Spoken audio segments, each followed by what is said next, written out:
YouTube, Messages, YouTube, Clubhouse, Photo X, Club, Photos X, TV, Book, Setting, Amazon, Phone, Camera, iTunes, WhatsApp, JBL, App Store, Clock, Sing, Music, Safari, Vissel, Online, Find My, Big Ben, FaceTime. Phone, JBL, Vissel, Big Ben, TV, Amazon, GarageBand, Sing, GarageBand. Double tap landscape, garage, ruler, song sections, button, play, song, input, play, months, robot, dreamy, bull, tele, x, chip, seat, in, out, pitch, space, channel, monitor, off, monitor, on. Cars available on this train. Horrors found within the dark landscapes and endless black tunnels. You will hear things which will leave you frightened and disturbed. And remember, there will be no stops until the very end of the line. Brace yourself for the No Sleep Podcast.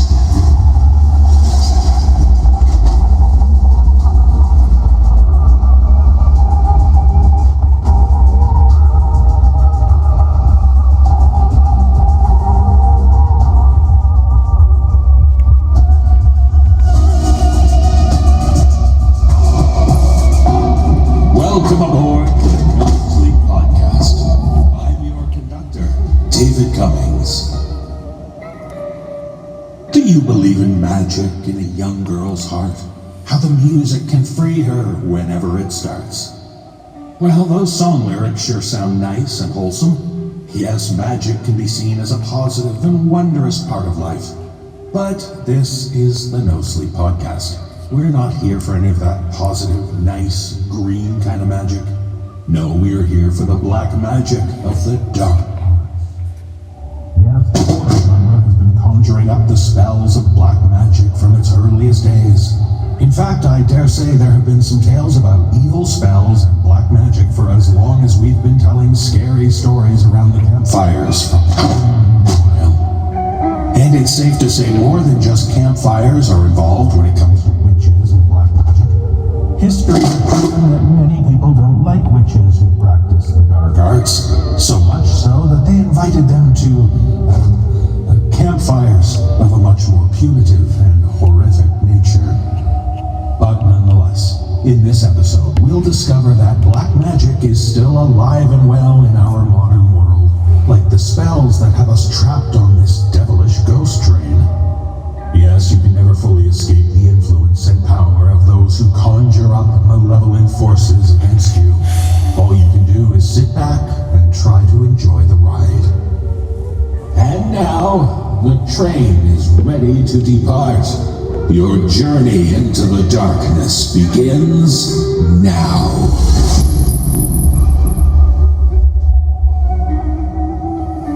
In our first film, we meet a teenage boy who lives in a town with a famous landmark.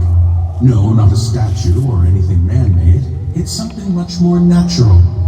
And as we'll learn in this tale, shared with us by author Andrew Majors, when a new girl arrives at his school, he decides to show her the landmark in hopes of getting to know her much, much better. Performing this tale are Matthew Bradford and Katabel Ansari. So yes, we all did foolish things when we were teenagers, and in this case, that means dealing with the picture tree.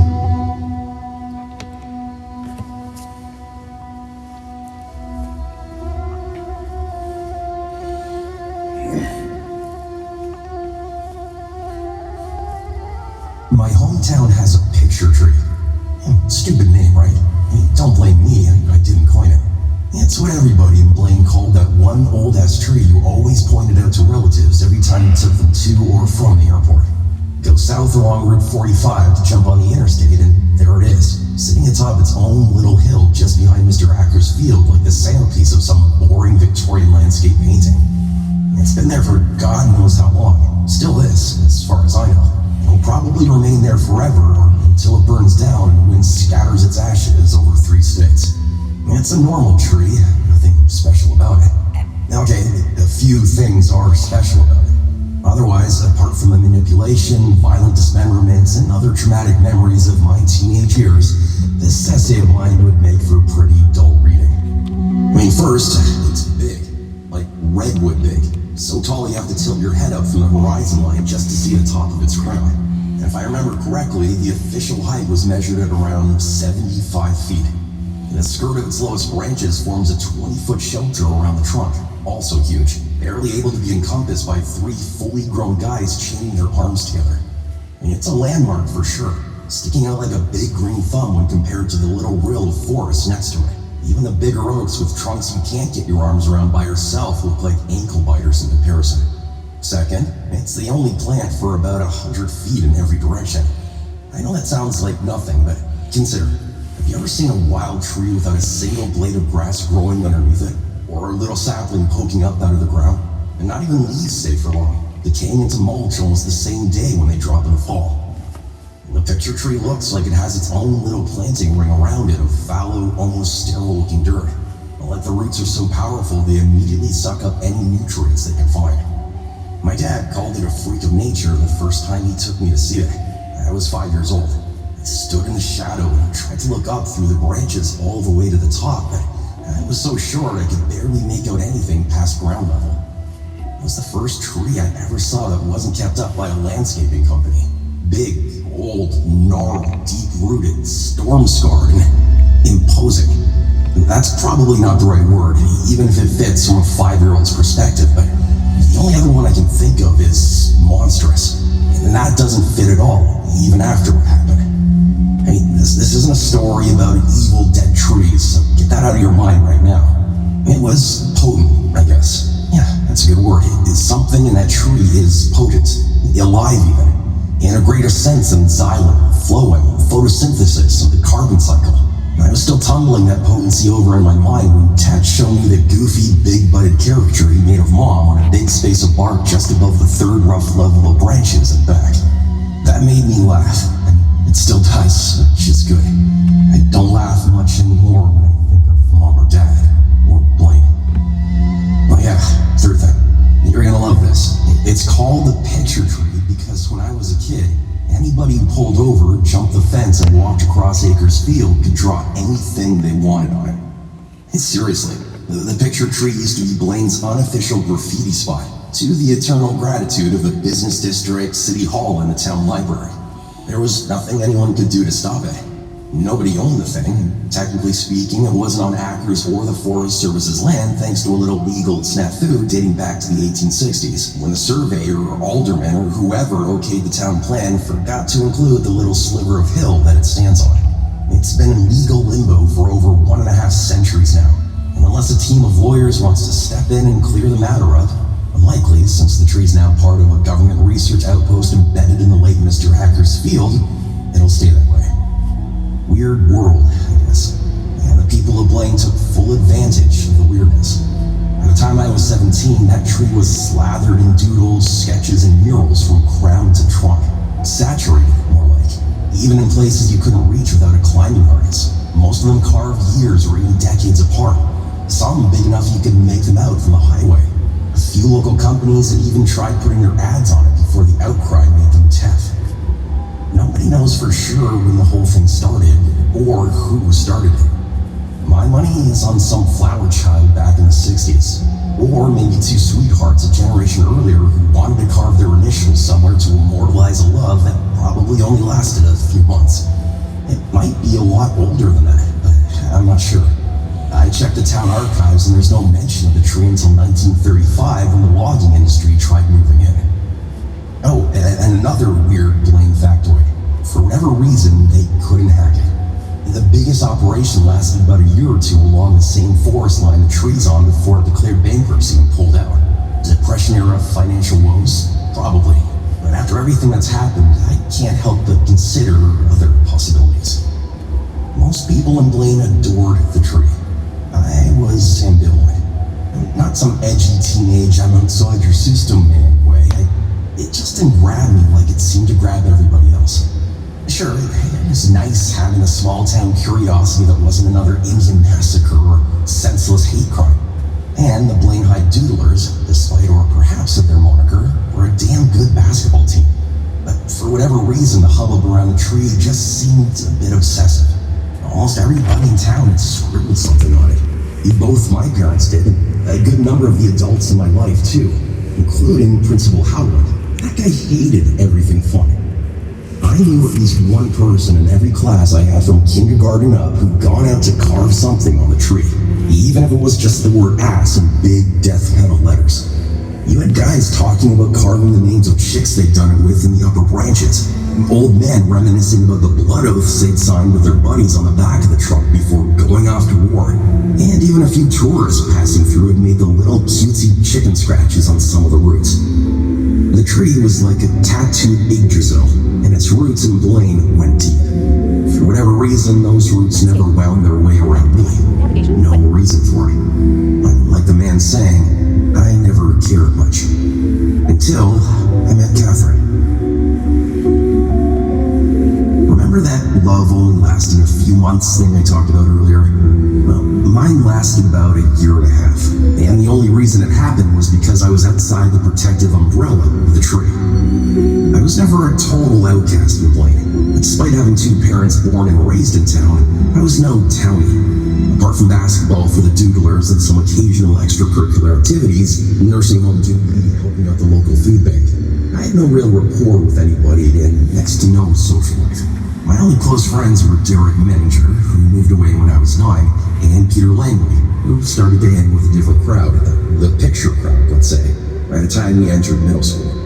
Even when I screwed something up, like the time in 5th grade when I accidentally flipped my lunch tray over onto myself and spent the rest of the day spattered with hardened broccoli soup and cream cheese, it was quickly forgotten. Imagine being born invisible and only being noticed whenever you made enough noise for people to hear you. That was what being in Blaine was like for me. I was invisible for 17 years before I met somebody else like that. Catherine didn't make any big entrance. She just showed up one day at Blaine High in the middle of my junior year, right after winter break. I still don't know how she managed it. As near as I can figure, her parents, if she even had them to begin with, would have been long dead by the time she came to Blaine, so I don't know who would set her up. Then again, people like her are good at pulling strings. She certainly gave mine a good tug. The student body didn't like her much. Like I said, concerning Blaineites, I was on the outs, but not an outcast. But with Catherine, things were different. It was an inarticulate thing, as most social arrangements are, but people definitely noticed her and were either weirded out or disliked her intensely. When pressed, most just called her a freak. Teenagers are wonderful people, aren't they? Yet some were capable of going into long-winded detail. I remember the school nurse, Mrs. Benedetti, giving me some spiel one day after I landed raw on my foot during practice about being wary of Catherine. You know, that she had the evil eye about her. Something from the old country she remembered her mom telling her when she was a child. I nodded sagely and waited for her to refill the ice bag. I probably should have listened, because it turned out I was perfectly poised to become Catherine's bestie turned romancer from the moment she arrived at Blaine High. It was kind of a kindred spirits thing. At least that's what I tell myself to get to sleep at night. I was lonely and she was lonely too, even if she didn't admit it. Nobody bullied Catherine, but I've got to believe ostracism gets to you no matter who you are. Believing that means believing she's at least nominally human. And it's not like I had danger vision developed at that point. I was 17, out of my mind with hormones and no discernible taste. Why not go for her? It started simply enough the first day she sat with me at lunch. This seat taken? I still remember what she looked like that first time I saw her. Olive skin, not too skinny, not too fat, with willowy limbs and dark, dark hair. What poets call jet black hair. Still can't place the color of her eyes, somewhere between blue and green. She wasn't dressed too ostentatiously. No spaghetti straps, piercing, or whale-tail panties peeking out of the back of her jeans. But she sure as hell wouldn't be mistaken for someone like Kimberly Merritt, who wore tan slacks and a colored shirt every day like she was prepping for a career as a White House intern.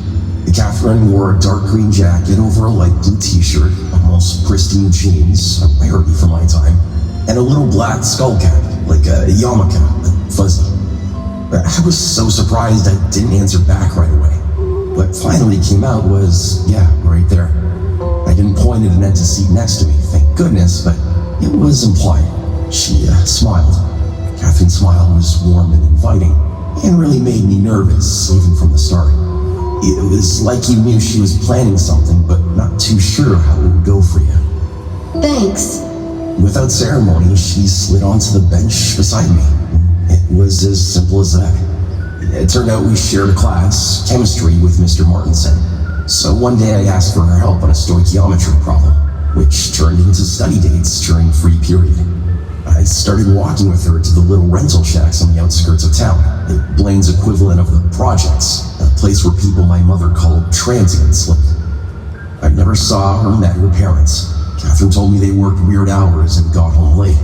That would have been a red flag if I'd thought about it too long, but hey, 17 and hormones.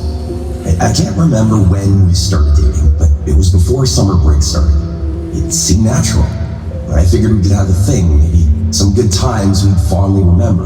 I would end up with graduation and me going off to college to find a soulmate.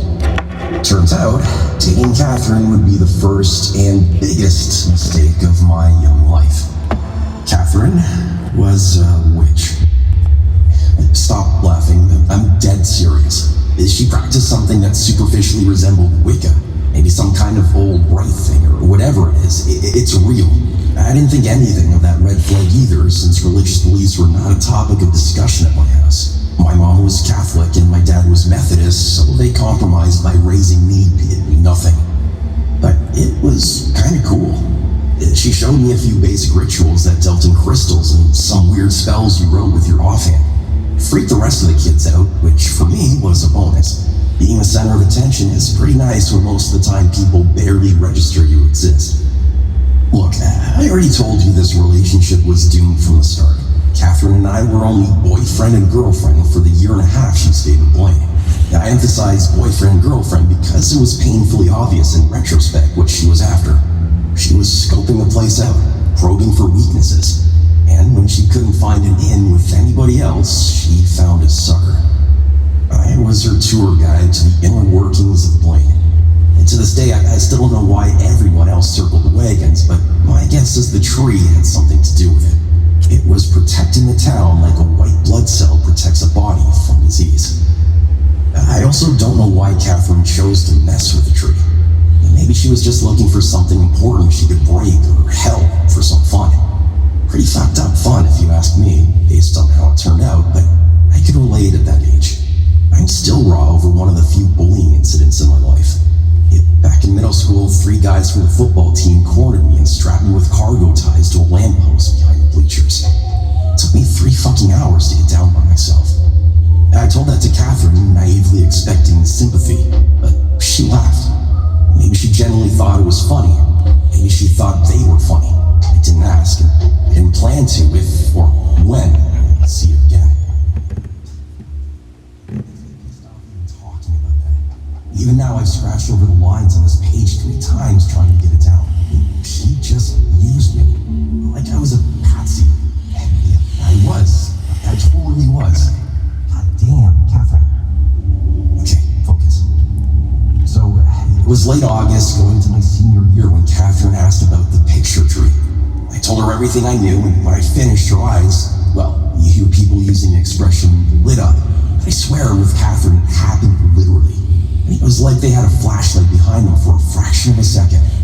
I brushed it off, running theme for me, and she asked if there were any big clean spaces left on it.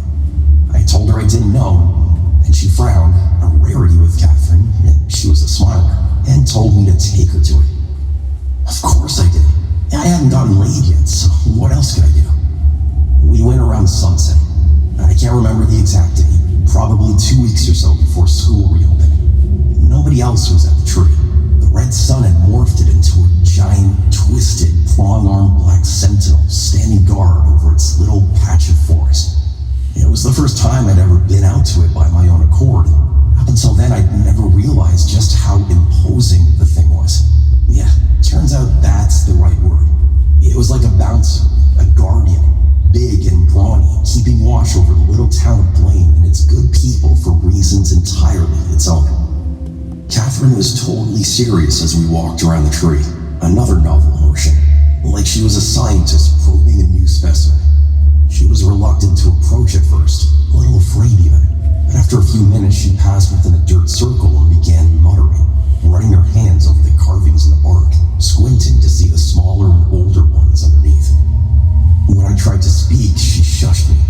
I hung back and tried not to feel useless, keeping watch as the dark in the forest beyond Acres Field turned pitch black. I imagined hungry animals for some reason. Bears, wolves, monsters without names, hiding in the underbrush, waiting for us to drop our guard so they could come out and hunt. It was well after sunset when she finally told me what to do. With a flashlight in her hand, she pointed at a little patch of bare tree near the tallest branch. There. We could carve something really cool right there. What do you have in mind? Wait, don't tell me. The dick. She didn't laugh. A special symbol. A sigil. Something that'll make fun stuff happen. I'll need to get it ready though. It'll take time. How much time? Probably a few weeks. Maybe longer. She took my hand. Thanks for bringing me out here, Jake. I appreciate it. You're a really special guy. Then she kissed me, and that sealed it. I was surprised. It took Catherine only half a week to come up with the sigil. It's difficult to describe without a picture, but it's like some kind of weird knitting pattern or Celtic knot collapsed in on itself. A web of symmetrical loops and crosses all around the outside with chaos in the middle. I've done plenty of research, but haven't seen anything like it since. I suppose it's the ironic twist to this whole thing, but that'll come later. She told me to climb the tree and carve it into the topmost bough she'd identified with the flashlight. And then, I can give you a little reward. I knew what that meant. Horny teenager, remember? So I did it. In mid-September, on the first Saturday I had off from practice, I went out to the tree alone. Catherine told me she couldn't do it herself. It had to be someone who knew the land. I believed her, and still believe that only a Blainite, albeit one whose connection was a bit buggy, could hurt the tree in the way I heard it then. Climbing the tree took the better part of 2 hours. The branches were sturdy, and only on occasion did my sneakers slip and threaten to throw me off the narrower perches I chose as I rose higher and higher above the ground. I tried my best not to imagine being thrown off and falling headfirst onto the topsoil below to nourish the tree with torn flesh and leaking blood. Tried and failed more often than not. Watching the drawings on the tree grow fewer and fewer the higher I climbed. Around noon, I made it to the little branch. My pocket knife was the carving implement. The notebook page Catherine had drawn the symbol on slapped across my left thigh. I unfolded both and started gouging the symbol into the woods. Nothing happened when I did. No screams of the damned, no hateful laughter or rueful moans sounded in my ears. I always figured black magic was a little showier. It is, but not in the way you expect. By the time I finished, according to Catherine, that carving had to go deep. It was getting to be late afternoon. Climbing down from the tree without breaking my legs or skull during the golden hour was surprisingly easy. I only looked back at the tree once as I made my way back across Acres Field to the road. Somehow it didn't look like a tree anymore. It looked more like a big, half-shattered tombstone. I wanted to meet up with Catherine to try and make things happen. But high-impact workouts and booty calls rarely mix. All I wanted was to go home, shower, and nap. Mom and Dad were off on a flea market excursion the next town over, so I had the house to myself. Man, I must have slept till nighttime, because even though I never saw Catherine again, I did get a visitor showing up at my room. Something that was nude and lithe and very eager. It might have been Catherine or someone else entirely. But all I know for sure is I was petrified in place while she, or it, something, did some damn good work on me. I passed out again well before it was finished. It wasn't the first time in my life. Strange as it sounds, that honor goes to Kim Marin to her eternal shame. But it was the best. They call it le petit mort in French, and now I know why. Because it was like I was dying every second. For all I know, maybe I did. This is my afterlife. Pretty fitting afterlife for a horny chode, I gotta say. Things were very different in Blaine when I woke up Monday morning 2 days later. And I could tell right away because I was roped to my bed with jumper cables, still naked and very sore. Unsure of whether or not anything that had happened was real, I did my best to get cleaned up and ready for school, which was a shame because there wasn't any. Mom and Dad were at breakfast. Mr. Parson, our 75-year-old next-door neighbor, wasn't out weeding his garden. The crosswalk guy who helps guide people across the street in front of my school was taking a sick day. At least 20 kids were missing from my homeroom class, and so was Mrs. Keller, our homeroom teacher. The rest were deeply weirded out about something, and about me. People in the hall refused to talk to me or even make eye contact. A few murmured words under their breath. Not exactly a normal day.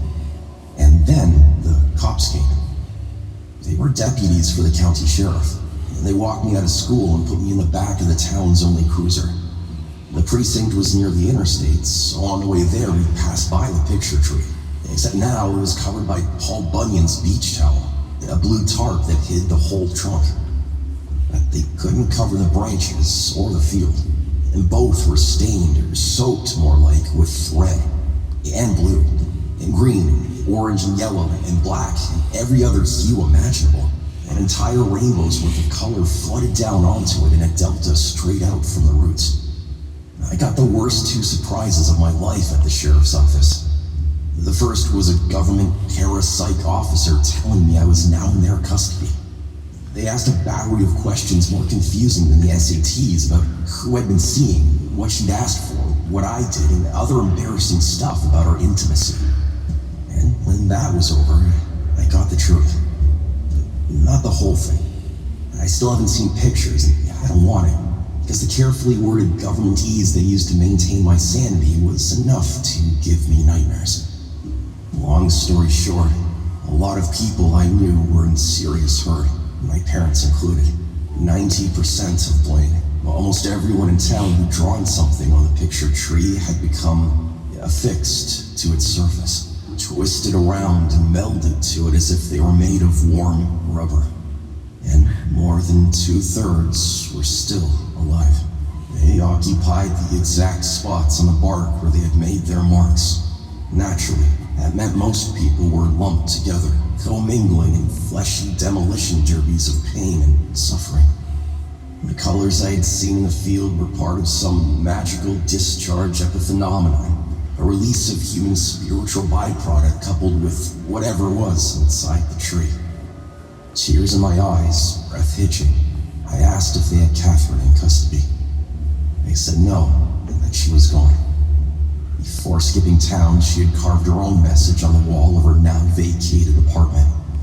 For a good time, called Jake Hamlin.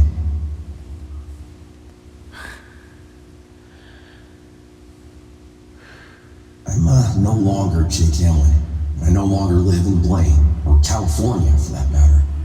Boston is my home now, about as far from the West Coast as you can get without leaving the good old USA. It's been 16 years since I got yanked out of that town like a loose tooth. I haven't seen anyone from it since. Don't want to, not with the shape they're in. I don't have so much bad memories of them as bad dreams. 16 years worth of bad dreams, involving people I've known and cared for my whole life, folded around a tree trunk like string cheese. The case file is still hot. Catherine's apparently been on her radar for years, which meant once the department was sure I was an unwitting accomplice/sucker, I got passed along to my aunt living in Cleveland, and on to WITSEC when I turned 18. To this day, I'm under monitoring in case Catherine ever tries to make contact again. I don't think that's likely. Con artists don't travel down memory lane too often. It wasn't even a mark. Just some randy teenage nobody who was dumb enough to do her bidding. Look, I'm not looking forward to leaving Boston, but something has to be done. I'm going crazy thinking about this. I'll leave this recording on the kitchen counter for my agent to puzzle over. You're a good guy, Chris. Don't blame yourself. Oh, and ask Stacy out first chance you get. The worst she can do is better than what happened to me. A half-full gas can in the back of my car should be enough to get the party started once I get to California. The picture tree had a good run, but it's poison now, and I helped poison it. I don't know how the project's going, but who knows? Maybe I'll set everyone free from this nightmare. I hope my parents, at least, will be at peace. It'll be a long drive. On the way, I'll keep studying. Wicca has a lot of intricacies to it, and there are counter curses. It's a pretty steep hill for a guy who isn't sure he believes in God to climb, but I'm doing it. In the process, I found out a lot about my ex. And for one thing, she's apparently way older than she said she was, and possibly not even human. Last thing to consider, I've learned the hard way there's always room for a plan B. When I see Catherine, I'm going to have some choice words for her. One of them is Dryad. Another is imprisonment. If she wants a close-up look at the picture tree, she can damn well have it for the rest of her unnatural life. Signed, Doodled, John Holland, aka Jake Hamlin, Boston, Massachusetts.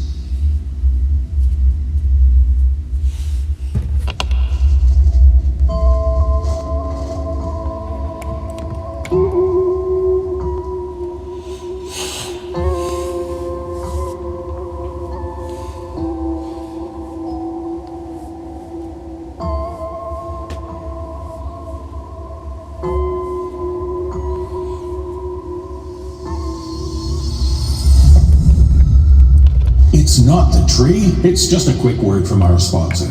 For ad-free, extended horror content, go to sleepless.thenosleeppodcast.com. I have to confess something. There are times when I feel quite guilty. Guilty because of how our sleepless stories keep people awake at night. So it's time for me to do something about that. And it involves a podcast that is pretty much the exact opposite of No Sleep. It's called Soothing Sleep, and it's a show that will help relax your mind and let you drift off to a peaceful night's sleep. And you get two great things in one podcast. First, Soothing Sleep takes you on an immersive journey full of visualization, and it includes a special breathing technique to help you relax and get comfortable. It will take you on immersive journeys like a cozy train ride, unlike our ghostly Sleepless Express, or a stroll through the Smithsonian, tours of European cities, scenic rainforest hikes, luxury cruises, a visit to outer space, and many more. Best of all, there's no hassle of downloading and paying for a new app. It's available for free wherever you listen to podcasts. New episodes release every Tuesday. Just search for Soothing Sleep. Again, that's SOOTHINGSLEEP. So go from sleepless stories to falling asleep. Soothing Sleep will ease you out of your head and into your dreams. Now, back to the show. We hope you'll ride this one out.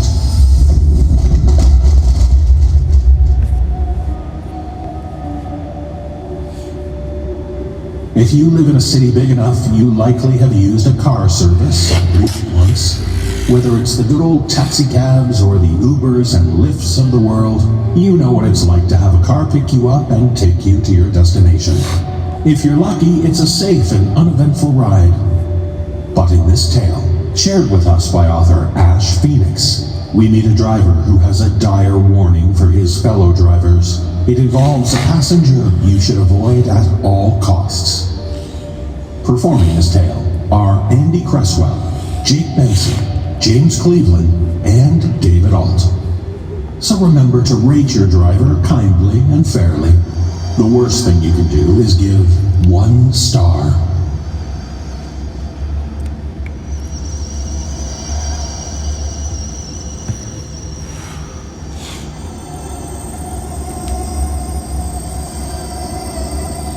This is a warning. To all those who drive taxis, Uber, Lyft, or who ferry people from place to place for a living, please heed my caution and pass these words along to those who need to hear them. They could be in grave danger. They need to be made aware of this threat. I narrowly escaped with a few broken bones. My co-worker was not so lucky. When I first collected that client, I had no reason to suspect anything sinister. We really do serve all walks of life driving the city routes at night. From actors lying low to lowlifes acting up and everything in between. This guy sat in a dead zone on my social radar. Late teens or early 20s. Blue jeans, slate grey hoodie drawn up. Black trainers, black backpack, nothing branded, all plain. the definition of anonymity. He asked me to drive straight. He didn't specify a destination. He slumped forwards a little and kept his head down for the whole journey, all 3 minutes of it. I tried to spark up a conversation, but the guy was a vacuum. Busy night? Yes, Where are you headed? along here, Where are you from? elsewhere. Nothing unusual in that, in and of itself. We're an especially sociable species, drivers, but we respect that not everyone works the same way. Some distance along the road he asked me to stop, paid and got out. No thanks, no acknowledgement. Transactional. I thought little of it until I collected my next fare. A poorly shaved 30-something middle manager riding high on powder and a promotion. In the midst of his excited rambling, he let out a sudden yelp like a kicked puppy. There's blood back here. He lifted his foot from the floor to look more closely. You can't get blood out of suede, right? I didn't know, but I already had plenty of experience washing it out of my car. 5 years of city roots will do that. What I couldn't grasp was where that blood came from. It had been an uneventful shift. No drama, no bar brawls, no hospital trips, and yet here in the footwell sat an undeniable puddle of violence. I was talking it through with the other drivers at the depot when one chimed in to say my story sounded familiar. They suggested I speak to Doug about it. A quick word about Doug. Scummy. That's the quick word. His uncle owns the taxi firm, so he feels like he can get away with a lot of sketchy stuff. Free rides and spy cameras, that sort of sketchy. Sure enough, he dragged me over to the company computer station as soon as he heard my story, telling me I needed to see something. In 2 minutes, he'd flicked through files and folders more organised than the firm's accounts and pulled up a grainy recording. From the angle we were looking at, the camera must have been embedded low down in the back door of Doug's taxi. If he had an HR department, they would have had a field day with Doug and his niche interests. I tried to ignore his commentary about the ankles on show and who they were attached to, and encouraged him to fast forward through the day. Sure enough, a pair of nondescript black trainers slid into view, with a black backpack dropping between them and the far door. My mystery rider was on board. Wait till you see what he does. It's messed up.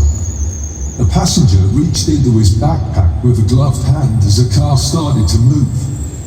Out came 2 items, adding fuel to my burning intrigue. First, a bundle of straw in the vague form of a doll. The limbs and chest tightly bound with red ribbon. Second, a set of garden scissors. This is messed up, man. I couldn't tell if his tone was masking discomfort or if he was genuinely enjoying this footage. On the screen, the figure pulled off one of his gloves to reveal a hand wrapped in scarlet-smeared bandages, which he began to quickly unravel. A knot formed in my stomach as I saw that he was missing the 2 shorter fingers on his left hand. The wounds were bright red, raw and recent.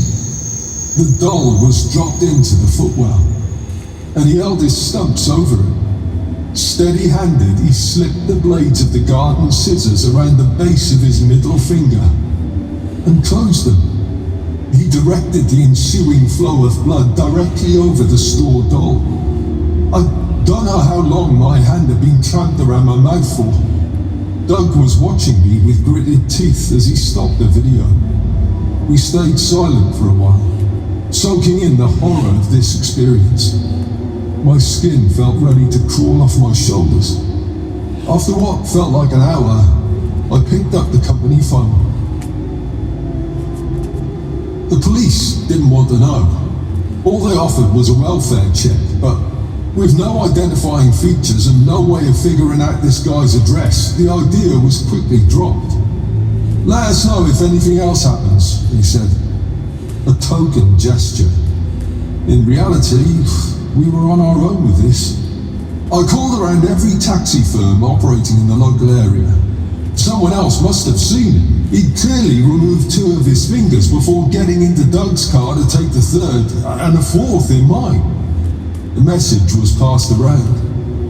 I hardly slept before signing on for my next shift, dragging myself to the depot like a boulder was tied to each ankle. Doug was waiting for me at the office door, bags under his manic eyes, stinking of sweat and cigarettes. I doubt he'd fared much better overnight. He said he had news. I saw he'd been busy. On the office wall hung a massive map of the city, of which Doug had drawn 4 thick red lines. He'd heard back from 2 other companies about the missing trips and had plotted their routes over the map. They overlapped at regular intervals. An enormous pentagram was being painted across the city in blood. 1 line was remaining. Doug told me the lines had been drawn on consecutive nights. We could see where this kid was going to draw next, and it was going to be tonight. He told me he'd already pleaded with the police for help, but was dismissed. He asked for my help in putting a stop to whatever this kid was trying to do.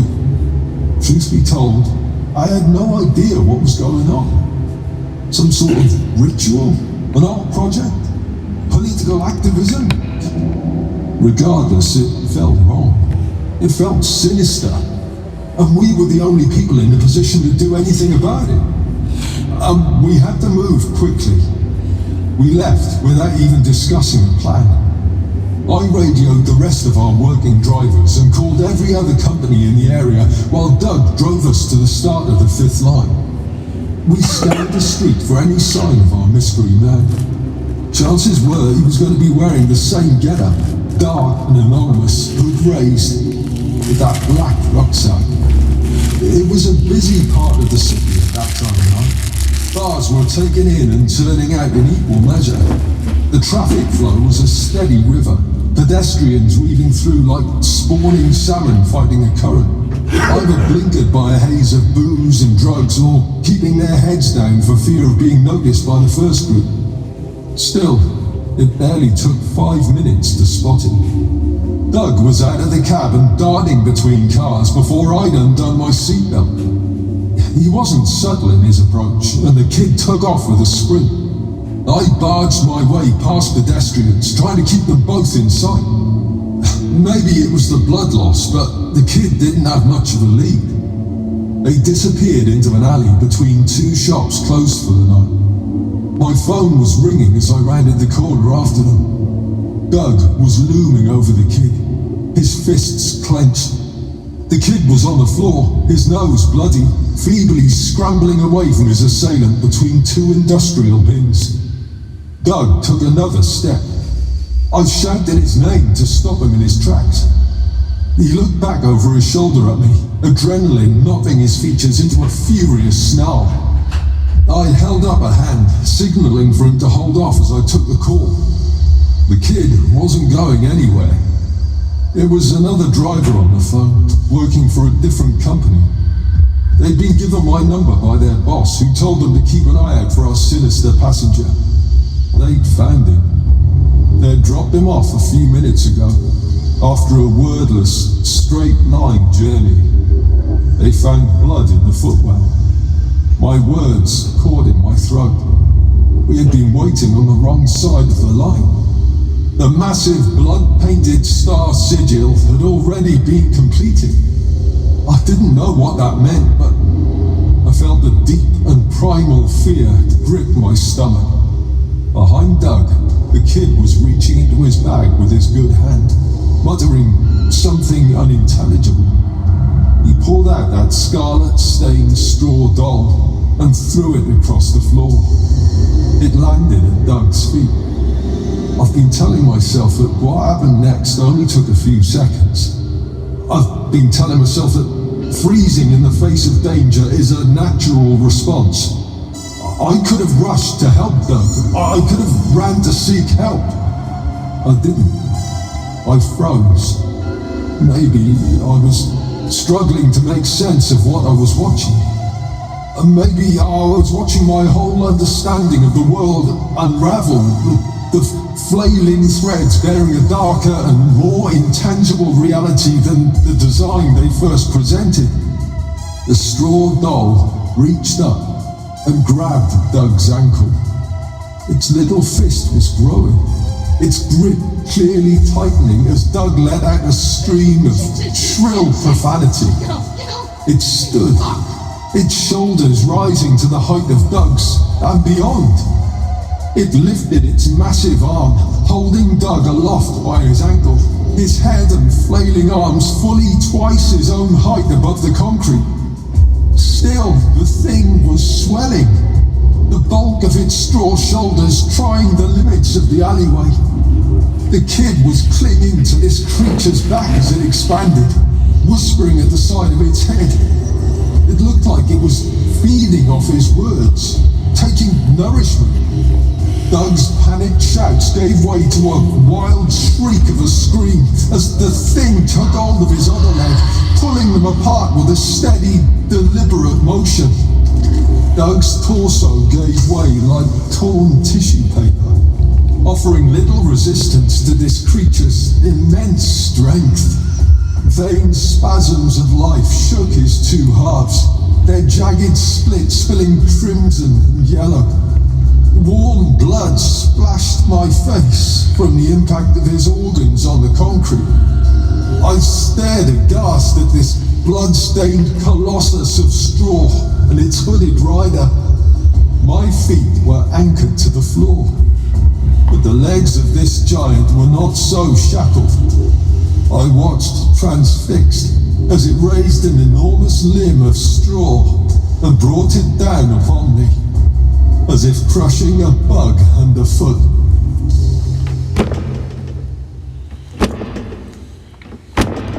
I am told I was unconscious for 3 days. Both my arms were broken in multiple places. My left leg had an open fracture. I broke 3 ribs and both shoulders. Somehow, I survived. The investigation into Doug's death is officially still ongoing. Of course, the police didn't believe my story in the least, but it was even less likely that I'd have been able to rip my co-worker in half and then crush myself as a cover story. The footage from Doug's car and corroborating testimony from several other drivers was enough to point them in the direction of our fingerless passenger, and I gather they'd found his blood at the scene. But so far, there's no sign of him or his straw golem. This is ultimately a warning to all of you who ferry people around for a living. Be cautious who you pick up and what they get up to in the back. The blood in the footwell, the straight line journey to nowhere. If any of this sounds familiar, call the police or contact me directly. Now that the kid knows this thing works, there's no telling what could happen next or where. Stay safe.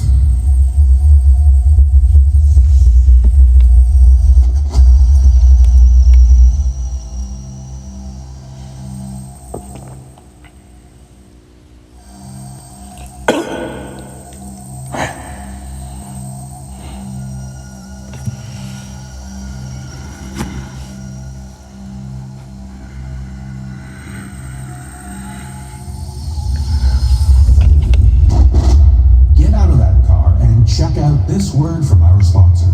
For ad-free, extended horror content, you go to sleepless.thenosleep.podcast.com. Even without evil passengers, it's gotta be tough being a driver for a car service. There's so much to do and lots of little details to look after. And speaking of handling the little details, if you're an online retailer, you really should turn to ShipStation for help with the small and big details of your business. Look, if you run an e-commerce business, you can relate to the amount of work it takes to produce something great. Like us, you want to optimize your workflow and reduce costs. ShipStation is the multi-carrier shipping solution that integrates wherever you sell online. When you optimize your shipping process and connect to a network of expert partners, you reclaim valuable time for what truly matters, growing your business. I've 30 seconds. I know it sounds crazy, but trust me, if you've been injured in a car accident, I'm about to turn your world upside down. So I was in a car accident a few months ago. Easy to smoothly print out shipping labels at the click of a button. Chef's kiss. Folks, Photo, apps, cloud, sync, garage, Amazon, GarageBand. Double tap, clean, input, rule, play, set, rec, play, remote track, round, navigation, chip, see, in, out, pitch, space, monitor, off, but monitor, Shipping off. challenges and new opportunities for growth. Go to ShipStation.com and use code NOSLEEP today and sign up for your free 60-day trial. That's ShipStation.com, code NOSLEEP. Now let's get back on the rails. You can feel secure about this next tale.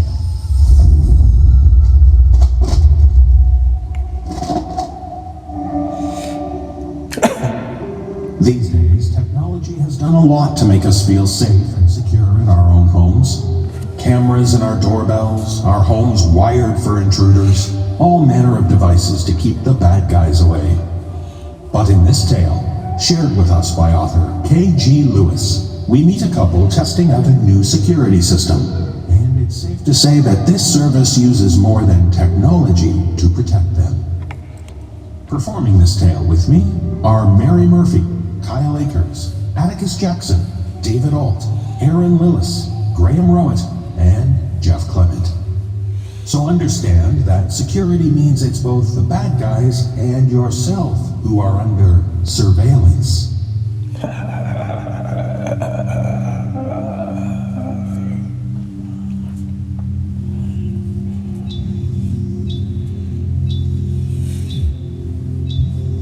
My phone began to rhythmically chime and buzz, startling me awake.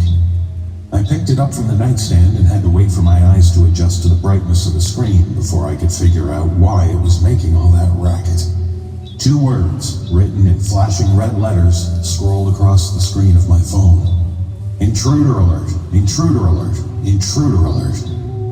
The phone continued to vibrate and chime in my hand. I jumped out of bed.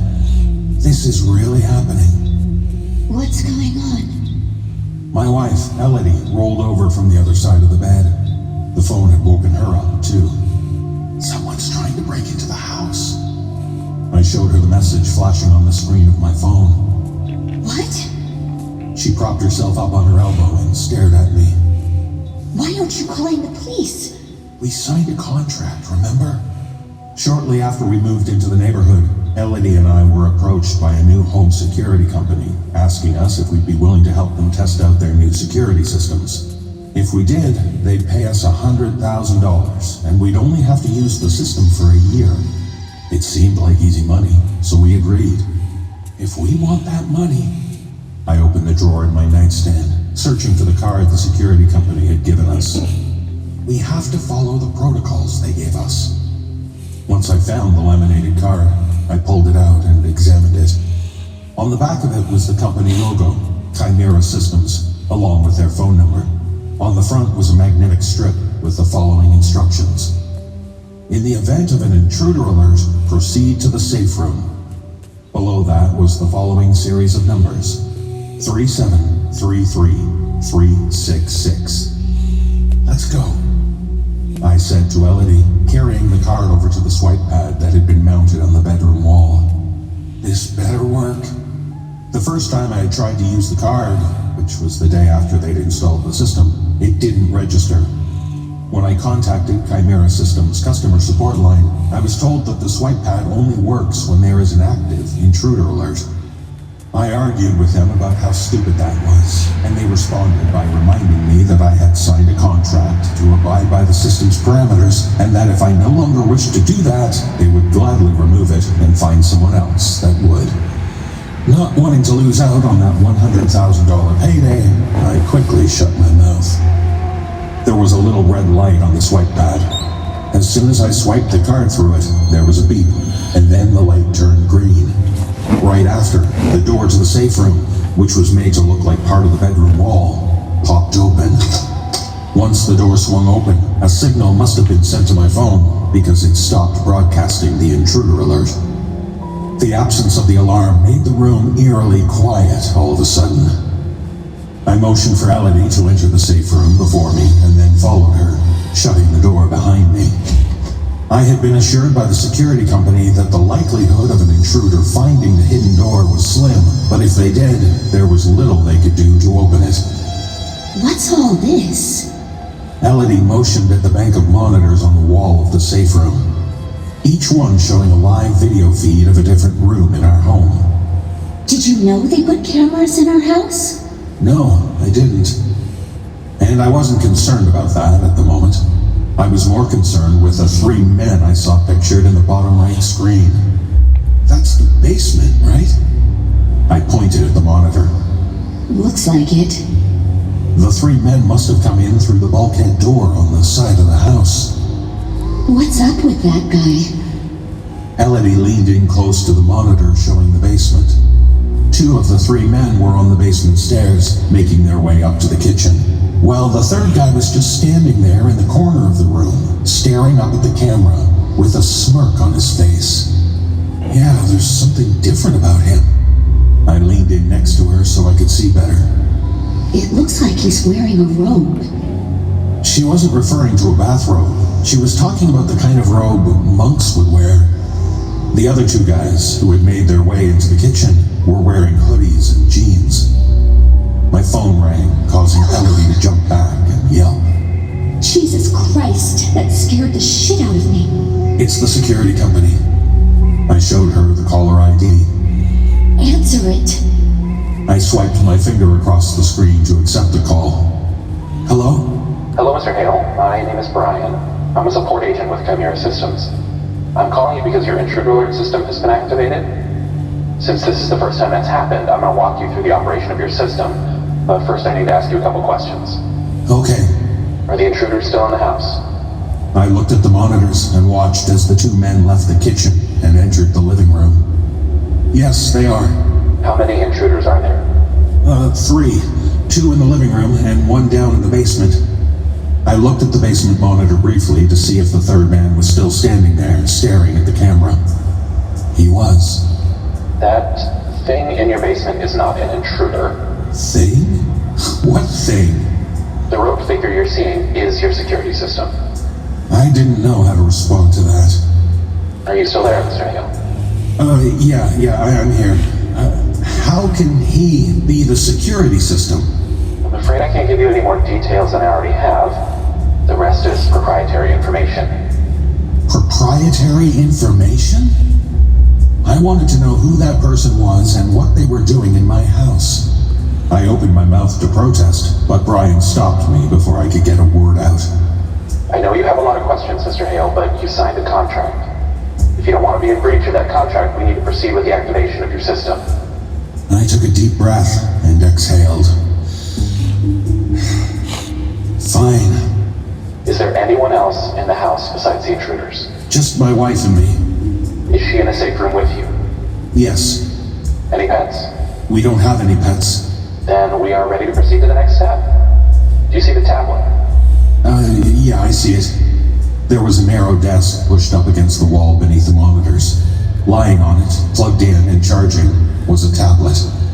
On the card you used to access the safe room is a 7-digit code. Use that code to unlock the tablet. As he waited for me to comply, he continued.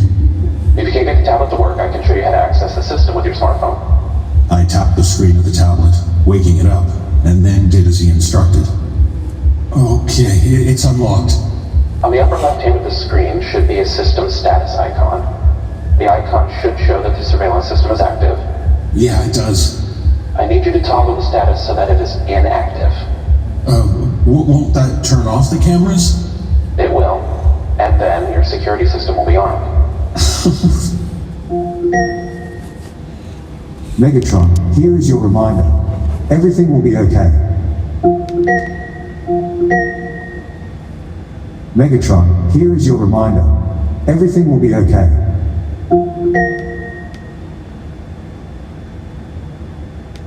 Any sense? Shouldn't we keep the cameras on so we can keep track of the people who broke in? This system isn't like the ones you're familiar with. It's something new and unique. That's why we asked you to be part of our test group. Just turn off the cameras. Elodie had evidently gotten tired of listening to the exchange between Brian and me. I tapped the corner of the screen. The status indicator for the surveillance system now said inactive. As soon as I had done that, all the monitors on the wall went black. Okay, what now? Now, we wait. A few moments later, we heard someone run into the room and slam the door shut.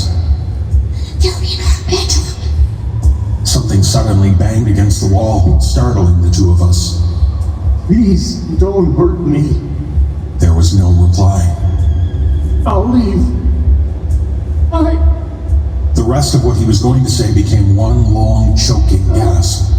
And then there was silence. Elodie and I looked at each other. Mr. Hale.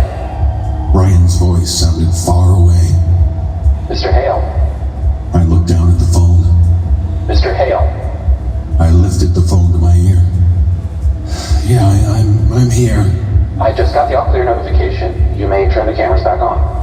I reached out with a shaky hand and tapped the screen, toggling the surveillance status button from inactive to active.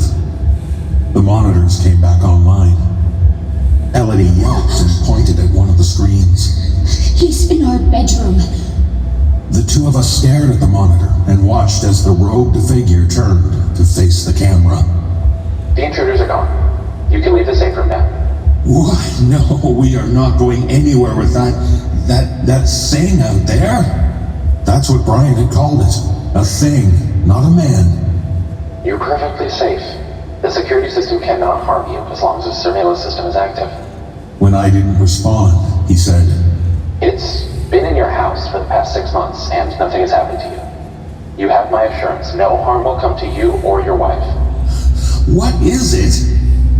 We've been over this, Mr. Hale. I can't divulge that information. What I can tell you is that tomorrow morning, a representative from Chimera Systems will be stopping by your home with a check for $100,000. But it hasn't been a year yet. You didn't read the fine print, did you? The terms for your contract were for 1 year or until your system was activated.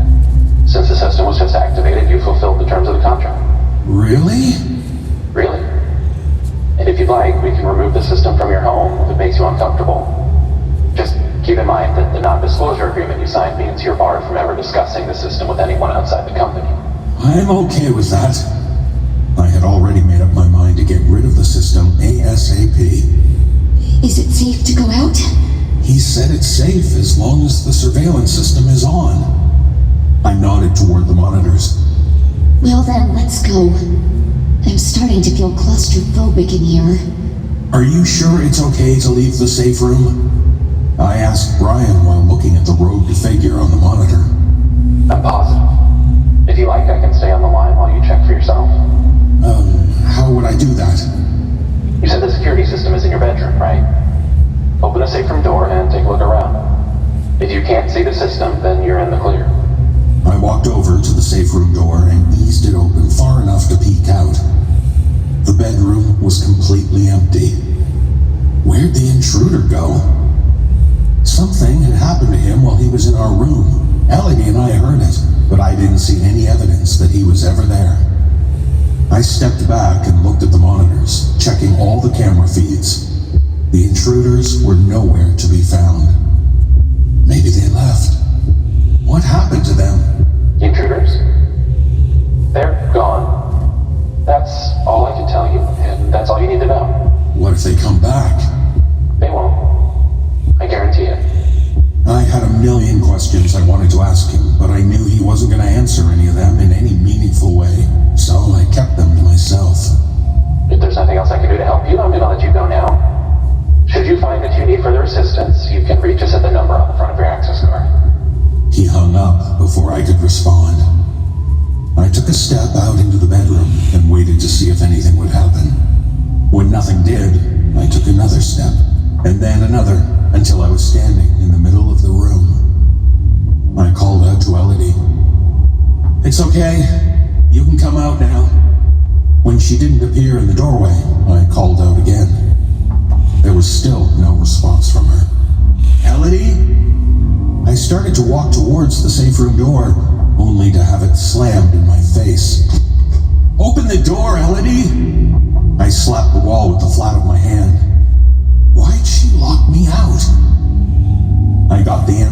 question when I heard something hiss behind me. Intruder. I whirled around and found myself face to face with the robed figure.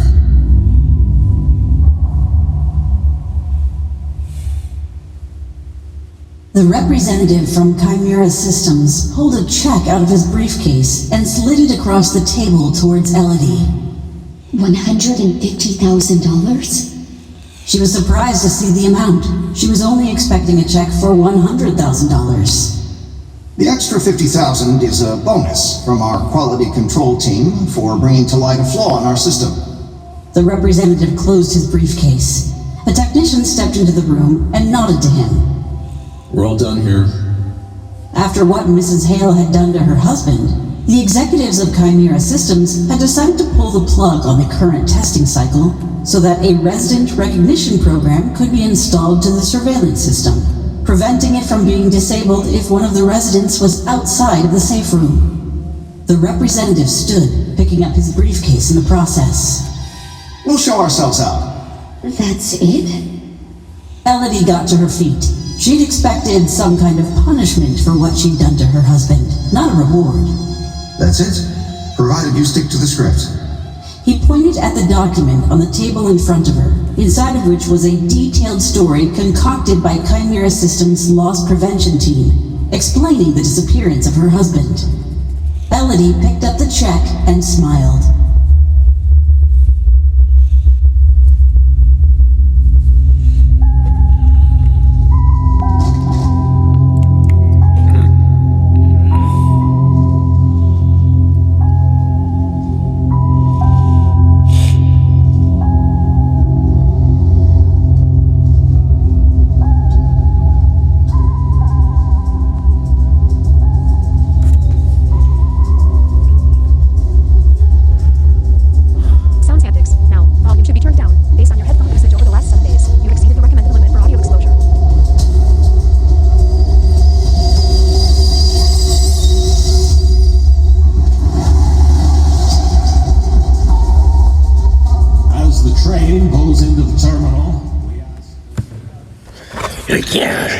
About sounds and activities. Sounds haptics, more. Sounds haptics. Now, volume should be turned down based on your headphone usage. Who cares? Sounds haptics. Sounds haptics. Sounds haptics. Dismiss. Activate more. Activate dismiss. Portrait.